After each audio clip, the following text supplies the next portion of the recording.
கதைச்சரம் நேயர்களுக்கு அன்பான வரவேற்புகள். நீங்கள் கேட்கவிருப்பது எழுத்தாளர் வடுவூர் கே. துரைசாமி ஐயங்கார் அவர்களின் புஷ்பாங்கி என்ற நாவலின் முதல் பாகம். தமிழில் நாவல் தோன்றிய ஆரம்ப காலகட்டமான 1920களில் இந்நாவலை எழுதியுள்ளார். இவ்வளவு வருடங்கள் ஆகிவிட்டதே, போர் அடிக்காதா என்று வாசகர்கள் துளிகூட எண்ண வேண்டாம். நேரம் போவதே தெரியாமல் கதை போகும் போக்கே மிக நன்றாக உள்ளது. அதிகாரம் 9. தேனாம்பேட்டையில் ஒரு நாளைய பிற்பகலில் சுப்பம்மாளுக்கும் துரைசாமிக்கும் நடந்த சுருக்கமான சம்பாஷணையில் சுப்பம்மாள் இந்திராணிக்கு பேய் பிடித்துள்ளதாக கூறினாள். அதை கந்தசாமியிடம் சொல்லக்கூடாதென்றும், அதை சொன்னால் திருநடன வைபவம் பிள்ளையின் குமாரிகள் மீது கந்தசாமிக்கு அருவருப்பு ஏற்பட்டு விடுமாதலால் தாம் அவசரப்பட்டு அவ்விதமான மானவாறுபாட்டை உண்டாக்குவது உசிதமானது அல்ல என எண்ணிக்கொண்டு துரைசாமி சாதாரணமான முகத்தோற்றத்தோடு கந்தசாமியிடம் போய் சேர்ந்தார்.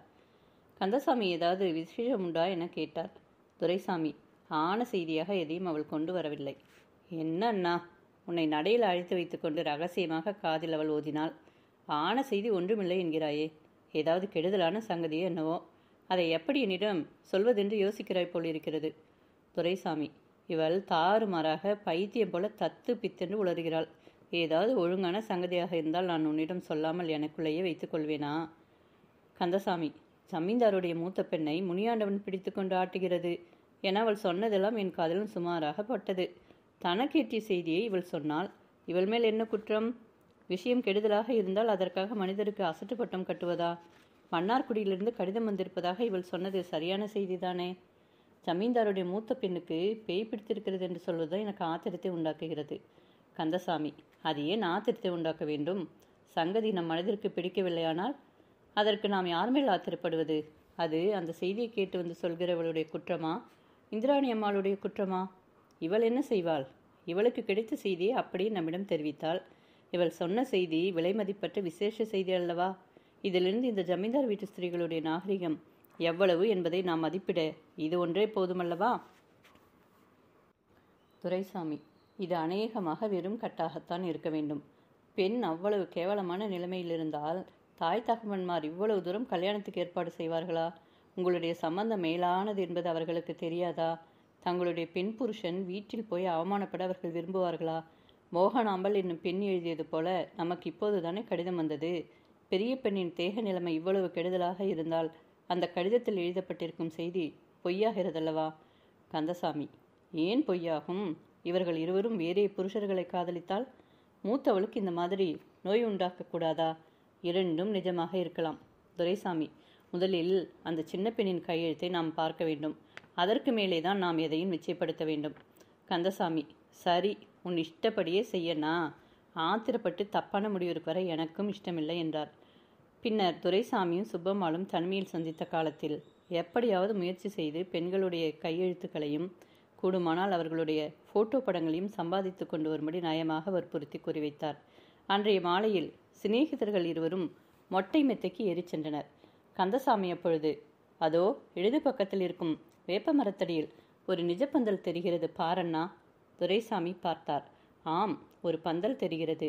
வாழை மரங்கள், தோரணம் எல்லாம் தெரிகின்றனவே. நெருப்பில்லாமல் புகையாது என்று சொல்வார்கள். அதுபோல கொஞ்சமாவது அஸ்திவாரம் இல்லாமல் எவரேனும் இவ்வளவு விபரீதமான கதையை கட்டுவார்களா? துரைசாமி, இவ்வளவு உயர்ந்த நாகரிகம் வாய்ந்த திருநடன வைபவம் பிள்ளை யாரோ ஒரு பூசாரை அழைத்து வைத்து தம் மகளுக்கு பேய் ஓட்ட ஏற்பாடு செய்கிறார் என்பது எனக்கு கனவு போல படுகிறது. நிஜமாக படவே இல்லை. அப்பொழுது திருநடன வைபவம் பிள்ளையின் பங்களாவிலிருந்து பூஜை பந்தலை நோக்கி சென்ற ஒரு மனித வடிவம் அவர்களுடைய திருஷ்டியையும் கவனத்தையும் உடனே கவர்ந்து கொண்டது. உடனே துரைசாமி, இவர்தான் பண்டாரம் போலிருக்கிறது. ஆசாமி மிகவும் ஆடம்பரமாகத்தான் இருக்கிறார் என்றார். கந்தசாமி உற்று பார்த்து, அண்ணா, இந்த மனிதருடைய முகம் நன்றாக பழகியிருந்த முகம் போலல்லவா இருக்கிறது. இவரை நான் எங்கே நிச்சயமாக பார்த்திருக்கிறேன். எங்கே பார்த்தேன் என்பது தெரியவில்லையே. இவரை இதற்கு முன் பார்த்ததாக உனக்கு ஞாபகம் உண்டாகிறதா அண்ணா? துரைசாமி சாமியாரை உற்று நோக்கி, இல்லையே, இவரை இதற்கு முன் பார்த்ததாக எனக்கு நினைவு உண்டாகவில்லையே. நீ இவரை எங்கே பார்த்திருக்க போகிறாய்? நான் இல்லாத காலத்தில் நீ மாத்திரம் தனிமையில் இவரை எங்கேயாவது பார்த்தாயோ என்னவோ? கந்தசாமி, நிச்சயமாக நான் இந்த மனிதரை இதற்கு முன் பார்த்திருக்கிறேன். நான் பார்த்த காலத்தில் இவர் துறவியின் கோலத்தில் இல்லை. இவர் சமீப காலத்தில்தான் துறவியாக மாறியிருக்க வேண்டும். இந்த மனிதரை நான் பார்த்து பல வருஷ காலம் ஆகியிருக்க வேண்டும். அதனால்தான் ஞாபகம் உண்டாவது. அவ்வளவு பிரயாசையாக இருக்கிறது. இருக்கட்டும், இப்படி 2-3 தினங்களுக்கு மூளையை கிண்டி கிளறிவிட்டு கொண்டே இருந்தால் எப்படியும் பழைய நினைவு உண்டாகிவிடும். அவ்வாறு அவர்கள் சம்பாஷித்து கொண்டிருக்க மாலையின் மங்களான வெளிச்சம் படிப்படியாக மேலும் கம்மிக்கொண்டே போய் தூரத்தில் இருப்பவருடைய முகம் நன்றாக தெரியாமல் சம்சயத்தை உண்டாக்கும் நிலைமை அடைந்தது. அப்போது பங்களாவுக்குள் இருந்த 5-6 ஸ்திரீகள் சாய்மான நாற்காலில் ஒருவரை படுக்க வைத்து தூக்கி கொண்டு வேப்ப மரத்தடியில் இருந்த பந்தலுக்கு போனதை நண்பர்கள் இருவரும் கண்டனர். காணவே இருவரது முகங்களும் சடக்கென்று வாட்டமடைந்தன. இருவரது மனமும் முகமும் இரக்கமும் இலக்கமும் கொண்டன. நாற்காலியில் யாரோ ஒரு ஸ்திரீ பிணம் போல படுத்திருந்தாள் என்பது மாத்திரம் மொத்தகாரமாக அவளுக்கு தெரிந்தது. கந்தசாமி, யாரையோ படுக்க வைத்து பந்தலுக்கு தூக்கி கொண்டு போகிறார்களே, படுத்திருப்பவர் நிறமும் அபாயகரமான நிலைமையில் இருக்கிற மாதிரி தெரிகிறதே. அப்படியானால் டாக்டர் அளவா வர வேண்டும்? சுவாமியாருக்கு என்ன வேலை? துரைசாமி, சில பரதேசிகள் வைத்தியம் மாந்திரிகம் முதலியவற்றால் உடம்பின் பிணிகளை விளக்குவார்கள் என்று நாம் கேள்விப்பட்டிருக்கிறோம் அல்லவா? அந்த மாதிரி ஏதாவது சிகிச்சை நடக்கலாம். கந்தசாமி, என்னவோ அண்ணா, இது நிரம்பவும் விபரீதமான விஷயமாகத்தான் இருக்கிறது. நாம் இப்படி யூகத்தினாலேயே வாத தர்க்க கோட்டைகள் கட்டி கொண்டிருப்பது சரியல்ல. எப்படியாவது முயற்சி செய்து உண்மையான தகவல்களை தெரிந்து கொள்ள வேண்டும். இந்த சுப்பமாலை கொண்டே நாம் இன்னும் 2 தினங்கள் வரையில் விஷயங்களை கிரகிப்போம். அதற்கு மேல் ஆக வேண்டியதை பற்றி பிறகு யோசித்துக் கொள்வோம் என்றார். சுப்பமாலையை முக்கியமாக நம்பியிருந்தது அவர்களுடைய மனதில் அதிருப்திகரமான உணர்ச்சியை உண்டாக்கியது. அவளை விட சிலாக்கியமான மனிதர் கிடைக்காமையால் தாம் பெரிதும் பொறுமை வகித்து அவளுடைய உதவியை கொண்டே அந்த காரியத்தை முடிவு கட்ட வேண்டும் என்று தீர்மானித்து கொண்டனர். அன்றைய பகலில் தன் வீட்டிற்கு போய்விட்டு வந்த சுப்பம்மாள் துரைசாமியிடம் தனிமையில் பேசிய காலத்தில், நான் நல்லா தீர்மானமாக விசாரிச்சு புட்டேன் சாமி. அவங்க வீட்டு குலதெய்வம் மதுரை வீர சாமியாம். அதுக்கு அவங்க அப்பாரு பாட்டனார் எல்லாரும் பூசை போட்டாங்களாம். இந்த சமீந்தார் ஐயா பூசை போடுறத விட்டுட்டாராம். இப்போ பொண்ணுங்களுக்கு கண்ணாலம் பண்ண போகிறாங்கல்ல, அதை தடுத்து போடணும்னு மதுரை வீரசாமி மூத்த மவளை புச்சிக்கிச்சாம். உசுரை சாப்பிட்டு புட்டு தான் போவேன்னு பயமுறுத்துதாம். ஜமீன்தாரம் அவங்க பெஞ்சாயதையும் வெசனப்பட்டு தவிக்கிறாங்களாம். இது நெசமான செய்தி தானுங்க, இதில் ஒன்றும் தப்பே இல்லைங்களாம் என்றாள். துரைசாமி, அவர்களுடைய கையெழுத்துக்கள் உள்ள காகிதம் ஏதாவது கிடைத்தால் எவருக்கும் தெரியாதபடி கொண்டு வந்து கொடுக்கும்படி உன் அக்காளிடம் சொல்லிவை என்றார். ஃபோட்டோ படத்தை பற்றியும் சொல்லிவை என்றார். சுப்பம்மாள், அத்தையும் சொல்லியிருக்கேன் சாமி, 2ஐயும் மறந்து போடாமல் கவனிக்கிறேன்னு சொல்லியிருக்கிறா எங்கள் அக்கா. அங்கே நடக்கிற கலாட்டாவில் வீட்டுக்கு கூட உள்ளேயே இவளை விடமாட்டேங்கிறாங்களாம். ஓஹோ, அப்படியா? உன் அக்காளுடைய பெயர் குப்பம்மாளா? அவளுக்கு கொஞ்சம் ஒழிவு ஏற்பட்டால் அவளையே ஒரு நாளைக்கு இங்கே அழைத்து கொண்டு வருகிறாயா? அவளுடன் நேரில் பேசினால் இந்த ஜமீன்தாருடைய குடும்ப விஷயங்கள் எல்லாம் நன்றாக தெரிந்து கொள்ளலாம். சுப்பம்மாள், அப்படியே ஆகட்டுங்க. இன்னும் 2-3 நாளைக்கு சுதாரிங்க. அவளை நேரிலே இட்டாந்துடுறேன். அவள் மனசு வச்சா நீங்கள் புளிப்பால் ஓணுன்னு கேட்டால் கூட சனத்தில் கொண்டாந்துருவா. அம்புட்டு கைகாரி அவ. ஓ, அவ்வளோ சாமர்த்தியசாலி அவள். அப்படியானால் என் சிநேகிதருடைய இஷ்டம் முடிந்த மாதிரி தான். உங்கள் சிநேகிதக்கார ஐயாவுக்கு என்ன இஷ்டமானாலும் அத்தை எங்கள் அக்கா கட்டாயம் முடிச்சு கொடுப்பா சாமி. இனிமேல் உங்களுக்கு ரோசனையே வேணாங்க. அந்த ஐயாவுக்கு பெரிய பொண்ணு மேலே ஆசையா, சின்ன பொண்ணு மேலே ஆசையா? அந்த பொண்ணுங்க 2 இங்கிலீஷ் படித்ததுங்க, எல்லாரோடையும் நல்லா பேசுதுங்க. அந்த பொண்ணுங்களோட தனிமையில் பேசணும்னாலும் அதுக்கும் எங்கள் அக்கா தோது பண்ணுவா. துரைசாமி, அப்படியா? அதுவும் நல்லது தான். அந்த பெண்கள் பங்களாவை விட்டு வெளியில் அடிக்கடி போவதுண்டா? அவர்களுக்கு சிநேகமானவர்கள் அநேகர் இருக்கிறார்களோ? சுப்பம்மாள், அவங்க 2 பேரும் காற்று வாங்க நெதம் தவறாமல் பொழுது சாய சமுத்திரக்கரைக்கு போவாங்க. அங்கே அவங்களுக்கு பழக்கமானவங்க எத்தனையோ பேர் வருவாங்க. எல்லோரும் ஒரு மிக்க சேர்ந்து சந்தோஷமாக பேசிக்கின்னு ராவு 8 மணிக்கு குண்டு போடுற வரையில் இருப்பாங்க. சமீந்தாருக்கு வேறு ஆம்பளை பிள்ளைங்க இல்லை. இவங்க 2 பேரும் செல்லமாக வளர்கிறாங்க. அவங்க முகம் கோணாமல் தாயி தகப்பன்மார் அம்புட்டு அருமையாக வளர்க்குறாங்க. அப்படியானால் இப்போது மூத்த பெண் நோயாய்ப்படுத்தது முதல் சின்ன பெண் கூட சமுத்திரக்கரைக்கு போவதில்லையோ? சின்ன பொண்ணு மாத்திரம் ஒரு மோட்டாரில் குந்திக்கின்னு சாயங்காலமான கொஞ்ச நேரமாச்சும் சமுத்திரக்கரைக்கு போயிட்டு தான் வருதுங்க. துரைசாமி, இந்த பெண்கள் சமுத்திரக்கரைக்கு போவதையும் அங்கே தமாஷாக இருப்பதையும் நீ எப்போதாவது பார்த்துருக்கிறாயா? நானும் பார்த்ததில்லைங்க. எங்கள் அக்கா எத்தனையோ தரம் அவங்களோட மோட்டாரில் போய் வந்திருக்கிறா. அவள் தான் புருஷங்கிட்ட இதையெல்லாம் சும்மா சொல்லிக்கினே இருப்பா. அப்படியானால் என் சிநேகிதர் சாயங்காலத்தில் சமுத்திரக்கரைக்கு வந்தால் இளைய பெண்ணை பார்க்கலாமா? பார்க்கலாம். எதையாவது சாக்க வச்சுக்கின்னு பேசக்கூட பேசலாம். பொண்ணு கூச்சம் இல்லாமல் கயந்த மாதிரி தாராளமே சிரிச்சுக்கினே பேசும். எங்கள் அக்கா இது குழந்தையா இருந்தால் சமயம் பார்த்து அந்த பொண்ணோட பேச அவள் எப்படியாச்சும் தோது பண்ணுவான். எங்கள் அக்கா தான் சின்ன பொண்ணோட கூட எப்போவும் சமுத்திரக்கரைக்கு போகிறவ. இவர்கள் சமுத்திரக்கரையில் வழக்கமாக ஏதாவது ஒரு இடத்திற்கு போகிறதுண்டா, இல்லை புதிய புதிய இடத்திற்கு போவார்களா? அது எனக்கு திட்டமாக தெரியாதுங்க. நான் திரியும் எங்கள் அக்காவை கண்டு எல்லாத்தையும் ஒருசா விசாரிச்சுக்கின்னு வரேனுங்க. நீ மறுபடியும் உன் அக்காளை பார்த்த விஷயங்களை நன்றாக தெரிந்து கொண்டு வா என்றார். கந்தசாமியிடம் மேற்படி மடந்தையர் இருவரும் மாலை வேளைகளில் சமுத்திரக்கரைக்கு போய் வருவது வழக்கம் என்றும், அதன்படி இளைய நங்கை அப்போதும் போகிறாள் என்றும், கந்தசாமியும் சமுத்திரக்கரைக்கு சென்றால் அவளை பார்க்கலாம் என்றும், சுப்பம்மாளுடைய அக்காளான குப்பம்மாளே அந்த மடந்தையுடன் வருவாளாதலால் அவளை முதலிலேயே பார்த்து அடையாளம் தெரிந்து கொண்டால் அவள் இருக்கும் வண்டியில் இருப்பவளே மோகனாம்பாள் என்று தெரிந்து கொள்ளலாம் என்றும் கூறினார்.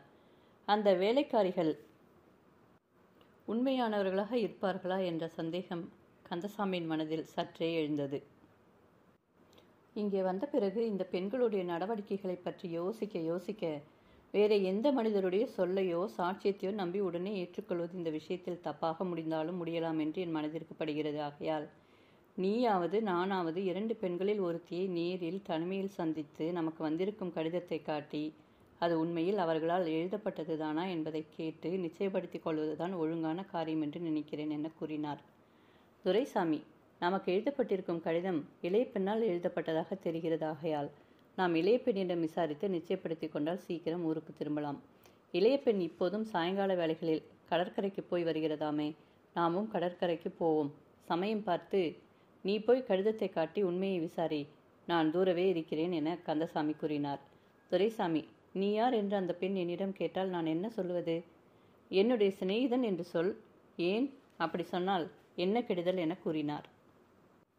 இவ்வாறு அவர்கள் இருவரும் பேசிக்கொண்டிருந்த சமயத்தில் சாமி என்று சுப்பம்மாள் தனிவாக கூப்பிட்ட குரலோசை உண்டாயிற்று. வீட்டிற்கு போனவள் திரும்பி வந்து நடையில் இருந்து கொண்டு ஏதோ செய்தி சொல்வதற்காக கூப்பிடுகிறாள் என்று நண்பர் இருவரும் உடனே அனுமானித்து கொண்டனர். கந்தசாமி துரைசாமியை நோக்கி போகும்படி சைகை செய்ய பின்னவர் துடியாக எழுந்து நடைக்கு சென்றார். அங்கு அவரிடம் சுப்பம்மாள் தடிவான குரலில் ஏதோ செய்தி சொன்னது தெரிந்தது. 2 நிமிஷ காலத்தில் சுப்பம்மாள் சாதாரணமான தோற்றத்தோடு உள்ளே வந்து தாழ்வாரத்தின் வழியாக 2வது கட்டிடத்திற்கு போய்விட்டாள். அவளுக்கு பின்னால் துரைசாமியும் நடையிலிருந்து உள்ளே வந்து கந்தசாமி இருந்த இடத்திற்கு சென்று தமது கையில் இருந்த ஒரு கடிதத்தை கந்தசாமிக்கு எதிரில் வைத்தார்.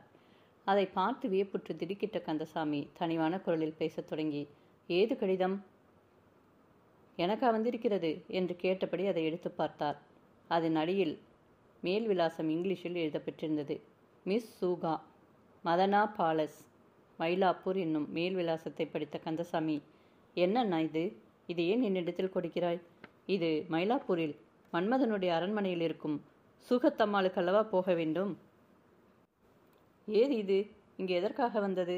துரைசாமி, இந்த கடிதத்தை ஜமீன்தாருடைய இளையகுமாரத்தி சுப்பம்மாளுடைய அக்காளிடம் கொடுத்து தபால் ஆஃபீஸில் போட சொன்னாலாம். அவள் அப்படி செய்யாமல் கொண்டு வந்து சுப்பம்மாளிடம் கொடுத்தாளாம். அவள் அதை நமக்கு காட்டிவிட்டு தபால் ஆஃபீஸுக்கு போய் தலை வாங்கி ஒட்டி பெட்டியில் போட்டுவிட்டு வர வேண்டுமாம் என கூறினார். கந்தசாமி, ஏதேது? திருநடன வைபவம் பிள்ளையின் வீட்டில் நியமிக்கப்பட்டிருக்கும் வேலைக்காரர்கள் எல்லோரும் இந்த குப்பமாலை போலவே இருந்தால் விதைக்கோட்டையில் எலியை வைத்து கட்டின மாதிரிதான். இவளை நம்பி அந்த பெண் கடிதம் கொடுத்தால் அதை இவள் இங்கே கொடுத்தனுப்பிவிட்டு தான் அதை தபாலில் போட்டுவிட்டதாக சொல்லப் போகிறாளா? யாராவது பகைவர்கள் அவர்களுக்கு கெடுதல் செய்ய நினைத்து குப்பமாலை சரிபடுத்தி கொண்டால் இன்னும் முக்கியமான கடிதங்கள், தஸ்தாவேஜுகள் முதலியவைகள் எல்லாம் அந்தார்த்தனமாக போய்விடுவது நிச்சயம். துரைசாமி, வேலைக்காரர்களை நம்பித்தான் ஆக வேண்டியிருக்கிறது. அவர்கள் இப்படி மறைவில் துரோகம் செய்தால் அதை எப்படித்தான் தடுக்கிறது? இப்போது நம்முடைய மாதவராவ் நம் விஷயத்தில் எவ்வளவு தூரம் யோகியனாக நடந்து கொள்கிறானோ அது நமக்கு தெரியவில்லை. நாம் இந்த பெண்களுடைய நன்மையை கருதித்தானே அவர்களுடைய கையெழுத்தை பார்க்க விரும்புகிறோம். அவர்களுக்கு கெடுதல் இல்லாமல் மோகனாம்பாளுடைய கடிதத்தின் உண்மையை தெரிந்து கொள்ளத்தானே நாம் இவ்வளவு தூரம் வந்து ஒளிந்து பிடிக்கும் விளையாட்டில் இறங்கியிருக்கிறோம். நாம் இந்த கடிதத்தில் உள்ள விஷயத்தை படிக்க வேண்டாமே? எழுத்தை மாத்திரம் பார்த்து அது நமக்கு வந்து கடிதத்தின் எழுத்து மாதிரி இருக்கிறதா என்பதை நிச்சயித்து கொண்டு மறுபடியும் ஒட்டி தபாலில் போட்டுவிடச் செய்வோம்.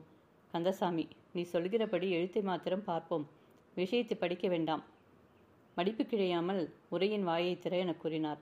உடனே துரைசாமி தண்ணீரை ஒட்டு வாயில் தடவி மடிப்பை மெல்ல திறந்து உள்ளே இருந்த கடிதத்தை எடுத்து கந்தசாமியிடம் கொடுக்க அவர் உடனே எழுந்து போய் மோகனாம்பாளால் தஞ்சைக்கு அனுப்பப்பட்ட கடிதத்தை கொண்டு அதை பிரித்து எதிரில் வைத்துக்கொண்டு துரைசாமியால் கொடுக்கப்பட்ட கடிதத்தை எடுத்து பிரித்து வைத்துக்கொண்டு 2 கடிதங்களின் எழுத்துக்களையும் ஒத்திட்டு பார்க்க தொடங்கினார்.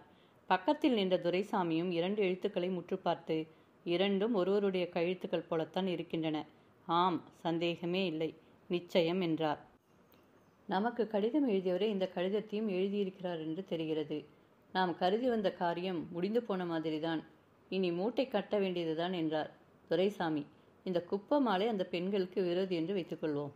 அவர்களுக்கு விவாகமாவதை தடுக்க வேண்டும் என்று மோகனாம்பலின் பெயரை போட்டு வேறு யாரையாவது எழுத செய்த அவளை அனுப்பியிருக்கலாம். இப்போது நாமும் விவாகத்திற்காக முயற்சி செய்கிறோம் என்று அவளுக்கு தெரியும். முன் எழுதிய போலி மோகனாம்பலை கொண்டே மறுபடியும் ஒரு கடிதம் எழுத செய்து வாங்கி கொண்டு வந்திருக்கலாம் அல்லவா? எனவே எல்லாவற்றிற்கும் இந்த கடிதத்தை படிப்பதே உசிதமாக படுகிறது. நாம் செய்யும் முடிவால் அந்த பெண்களுக்கு கெடுதல் உண்டாகாது என்னும் நல்ல கருத்தோடு நாம் படிக்கிறோம். துன்மார்க்கமான எண்ணத்தோடு நாம் இதை படிக்கவில்லை. இதை படித்தால் உண்மையில் இது மோகனாம்பாள் எழுதப்பட்டதா என்பதை நிச்சயிப்பதற்கு அனுகூலமான விஷயம் ஏதாவது இதில் இருக்கலாம் என்றார். கந்தசாமி, சரி, ஆபத்துக்கு பாவமில்லை, படிப்போம் என கூறி இருவரும் அந்த கடிதத்தை படிக்கலானார்கள். அதில் என் கட்டிக்கருமான மிஸ் சூகாவுக்கு நான் இருவரும் சந்திக்காத இந்த 4 நாட்களும் 4 கொடிய யுகங்கள் போலவே ஆய்விட்டன. ஆனாலும் இங்கே நேரிட்டுள்ள எதிர்பாராத நிலைமையால் நான் என் சுயேட்சைப்படி நடந்து கொள்ளக்கூடாதவளாக இருக்கிறேன். இன்னும் ஒரு நாள் அக்கால் சமாளித்து கொண்டிருந்தால் இந்த நிலைமை ஏற்பட்டிராது. தான் மனதார காதலித்து ஆசாபாசங்களை எல்லாம் பரஸ்பரம் கவர்ந்து கொண்ட யவன புருஷரை தான் மணக்க முடியாமல் போய்விடுமோ என்ற வேதனையும் ஏமாற்றமும் அபாரமாக பெருகி அவளுடைய மனதையும் உடம்பையும் சீர்குலைத்து சின்னா பின்னப்படுத்திவிட்டன. அதன் உண்மையான காரணத்தை அறியாமல் எங்கள் குலதெய்வத்தின் கோளாறு என நினைத்து ஒரு சுவாமியாரை வரவழைத்து பூஜை நிவேதனமெல்லாம் நடத்தி கொண்டிருக்கிறார்கள். தஞ்சையிலுள்ள சப்ஜெக்ட் கந்தசாமிக்கு நான் எழுதிய கடிதம் வீணாக போகவில்லை. அவர் ஏதோ தந்திரம் செய்திருக்கிறார். இந்த முகூர்த்தத்தை ஒத்தி வைத்திருப்பதாக மன்னார்குடியிலிருந்து கடிதம் வந்திருக்கிறது. அந்த கல்யாண ஏற்பாடு ரத்தாகி போன மாதிரிதான். இனி நமக்கு யாதொரு கவலையும் இல்லை. நம் மனோரதம் கூடிய விரைவில் நிறைவேறும்படியான மார்க்கத்தை பற்றி அக்காலும் நானும் யோசனை செய்து கொண்டிருக்கிறோம். இன்றைய மாலையிலேயே கடற்கரைக்கு வந்து மேற்படி விஷயத்தில் உன் யோசனை கேட்டுக்கொண்டு வர நினைத்துள்ளேன். இங்கு எழுதத்தகாத சில அசத்தர்ப்பம் குறுக்கிட்டதாகையால் நான் எதிர்பார்த்த இன்ப சுகத்தை இழக்க வேண்டியவளானேன். நாளைய தினம் மாலை 6:30 மணிக்கு கடற்கரைக்கு வந்து போலீஸ் இன்ஸ்பெக்டர் ஜெனரல் ஆஃபீஸுக்கு எதிரிலுள்ள லாந்தர் கம்பத்தருகில் மோட்டாரை நிற்க வைத்து கொண்டு ஆவலோடு காத்திருப்பேன். தவறாமல் விஜயம் செய்யவும். இங்கனம் உயிருக்குயிரான கா.லீ மோகனாம்பாள் என்று எழுதப்பட்டிருந்த கடிதத்தை நண்பர்கள் இருவரும் தம் தம் மனதிற்குள்ளாகவே படித்து சகிக்க ஒண்ணாத வியப்பும் பிரமிப்பும் அடைந்து 2 நிமிஷ காலம் மௌனத்தில் ஆழ்ந்து கற்சிலைகள் போல இருந்தனர். மேலே ஆக வேண்டியதை நாம் யோசித்துக் கொள்வோம். இதை முதலில் ஒட்டி சுபமாளிடம் கொடுத்து தபாலில் போட்டுவிட்டு வர செய். அவர்களுடைய ஏற்பாட்டிற்கு நாமே இடைஞ்சல் செய்ய வேண்டும் என்றார். துரைசாமி, இந்த காகிதம் மிக முக்கியமானது. இது நமக்கு வந்த கையெழுத்தையும் உறுதிப்படுத்துகிறது. அதன் விஷயத்தையும் மெய்ப்பிக்கிறது. ஆகையால் நாம் இதற்கு ஒரு போட்டோ பிடித்துக்கொண்டு இதை ஒட்டி தபாலுக்கு அனுப்பிவிடுவோம். நல்ல வேளையாக நாம் நம்முடைய கோடாக்கை எடுத்து கொண்டு வந்தோம் என்று கூறி எழுந்து போய் பெட்டிக்குள் இருந்த போட்டோ எந்திரத்தை எடுத்து வந்தார். அந்த கடிதத்தின் மேல் விலாசத்தை ஒரு படமாகவும் முழு விஷயத்தை ஒரு படமாகவும் பிடித்து கொண்டவுடன் கடிதத்தை மடித்து உரைக்குள் போட்டு பின்பக்கம் அழுக்காகாதபடி உரையின் வாயை மூடி ஒட்டினர். அதுவரையில் 2வது கட்டின் நடையில் இருந்த சுப்பம்மாள் நண்பர்களுடைய வேலை முடிந்துவிட்டதென்று யூகித்து கொண்டு முதல் கட்டின் தாழ்வாரத்தின் வழியாக வந்து முன்கட்டின் நடைக்கு சென்றாள். உடனே துரைசாமி மேற்படி கடிதத்தை எடுத்துக்கொண்டு முன்பக்கம் போய் அங்கு நின்று கொண்டிருந்த சுப்பம்மாளிடம் அதை கொடுத்துவிட்டு திரும்பி தம் நண்பரிடம் வந்து சேர்ந்தார். நாற்காலியில் சாய்ந்திருந்த கந்தசாமி, என்னன்னா மேல் காரியம் என்ன? ஊருக்கு எப்போது புறப்படலாம் என்றார். துரைசாமி, இதற்குள்ளாகவா நாம் ஊருக்கு புறப்படுகிறது? அந்த மிஸ் சூகாதேவியை கண்ணால் பார்க்க வேண்டாமா என்றார். கந்தசாமி கலகலவென்று சிரித்து, அவள் சுகப்பிரம ரிஷிக்கு சொந்தம் போல் இருக்கிறது. அவள் மதனா பேலஸில் இருக்கிறாளாமே. துரைசாமி, பெயர்களுக்குள் எவ்வளவு அபாரமான மாந்திரிக சக்தி அடங்கியிருக்கிறதப்பா. மதனா பாலேஸ் என்னும் போதே நமக்கு ஒரு பெரிய பிரமை ஏற்பட்டு நம் மனதை மயக்கி ஒரு சப்பன உலகம் எங்கேயோ இருப்பது போல காட்டி நம்மை அங்கே அழைத்து கொண்டு போய்விடுகிறது. கந்தசாமி, பிரத்யட்சமாக நாம் அந்த இடத்திற்கு போய் பார்த்தால் இந்த சொப்பன மயக்கமெல்லாம் ஒரே நடையில் இருந்த இடம் தெரியாமல் போய்விடும். மதனா பாலேஸ் ஒரு சாதாரணமான பங்களாவாக இருக்கும், அல்லது ஓட்டு வீடாக இருந்தாலும் இருக்கலாம். மிஸ் சூகாதேவி நம்முடைய சுபமாளாக கூட இருக்கலாம். துரைசாமி, இந்த மிஸ் சூகாதேவி பெண்ணே அன்றென்று என்ன எண்ணம் எனக்கு உண்டாகிறது. இந்த கடிதம் எழுதப்பட்டிருக்கும் தோரணையை பார்த்தால் ஒரு காதலி தன் காதலனுக்கு எழுதுவது போலல்லவா இது தோன்றுகிறது. ஆகையால் கடிதம் எவருடைய திருஷ்டியிலாவது பட்டால் யாரோ ஒரு சிநேகிதைக்கு எழுதப்பட்டிருக்கிறது என்று நினைத்து கொள்ளட்டும் என்ற கருத்துடன் ஆண்பால் பெண்பாலாக்கப்பட்டிருக்கிறது. ஆனால் தபால்காரன் அதை யாரிடம் கொடுப்பான் என்ற சந்தேகம் உண்டாகலாம். சில பங்களாக்களில் தபால்காரன் கடிதங்களை போட முன்புறத்தில் தபால் பெட்டி பொருத்தப்பட்டிருக்கிறது. அந்த பங்களாவில் யாருடைய பெயருக்கு கடிதங்கள் வந்தாலும் தபால்காரன் அதற்குள் போட்டுவிட்டு போகிறான். அவன் மனிதரை பார்ப்பதில்லை. அந்த பங்களாவில் ஒரே ஒரு ஆண் பிள்ளை மாத்திரம் இருக்கலாம். அவன் இந்த கடிதத்தை எடுத்துக்கொள்வான். கந்தசாமி, இதில் இன்னொரு விஷயத்தை நீ கவனிக்கவில்லை அண்ணா. அடியில் உள்ள கையெழுத்திற்கு மேல் கா.லீ என்ற குறிப்பு காணப்படுகிறதே, அது என்ன சொல் பார்க்கலாம்? துரைசாமி, அதுதான் ரகசிய திறவுகோல். காதலி என்பது மறைப்பொருளாக காளி என்று எழுதப்பட்டிருக்கிறது. மிஸ் சூகாதேவி என்பதை நாம் மதன காமராஜன் என்று அர்த்தம் செய்ய வேண்டும் போலிருக்கிறது. கந்தசாமி, சரி, நாளைய தினம் சாயங்காலம் நாமும் கடற்கரைக்கு போக வேண்டியதுதான். அவரும் அவருடைய ரதிதேவியும் சந்திப்பதை நாம் கண்கூடாக தரிசித்தால்தான் நம்மை பிடித்த பீடை விலகும். அதற்கு மேல் நாம் ஊருக்கு திரும்பி போகலாம் என்றார்.